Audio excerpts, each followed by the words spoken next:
Finance Minister was out about a week ago saying that she makes a profit off the carbon tax because she lives in an upscale downtown Toronto neighborhood where she can go on a subway anywhere she needs to go or where she can ride her bike. And most Canadians don't have a chauffeur, and they don't live next. If they're a suburban family that needs to take their kids to hockey or school, they need a minivan. If they're a rural family, they need a pickup truck to fight through the snows and carry heavy equipment. The Liberal NDP Costly Coalition wants to triple their carbon tax. Will they cancel that plan so Canadians can afford to get where they're going? The Honourable Deputy Prime Minister. Well, Mr. Speaker, let me just start by saying I think I've probably driven more pickup trucks than the leader of the we want to talk about the advice that he has for Canadians on the economy and on fighting inflation. Let's talk about his advice that he gave, which was you can opt out of inflation by investing in crypto. If people had listened to him, and I fear some probably did, they would have lost at least 65% of their money. Maybe all of it. It's time for him to apologize, Mr. Speaker. The Honourable Leader of the Opposition. Minister should talk to the people who live in rural Canada today.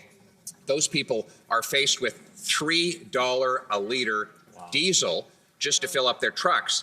Similar fuel to heat homes in places like Northern Ontario and Atlantic Canada will cost families as much as $6,000 to get through the winter. The Costly Coalition of the NDP and Liberals have as their solution to triple the carbon tax that those families will pay. Canadians are worried about keeping the heat on.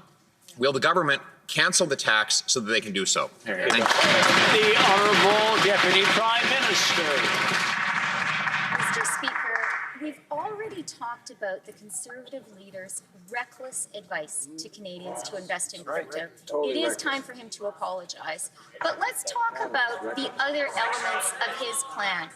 He wants to eviscerate the EI system that so many Canadians depend on. He wants to endanger seniors' pensions. He wants to make polluting free again. That's terrible. He wants to claw back climate checks from Canadian families. He wants to deprive Canadian children of dental care, and he wants to deprive low-income renters of the support they desperately need. Honourable Leader of the Opposition. False, false, false, false, and false. But let's look at what the reality is on this carbon tax. She says she's going to send out checks that make families like her have a profit from the carbon tax. Well, according to the parliamentary budget officer, which this Prime Minister appointed, in Alberta, the average family will pay $2,000 more in tax than they get back in checks. In Ontario, it's $1,461. Similarly true elsewhere, and in many provinces, there's no rebate at all, even though the federal government is imposing this new triple tax. Will they cancel this tax so Canadians can pay their bills?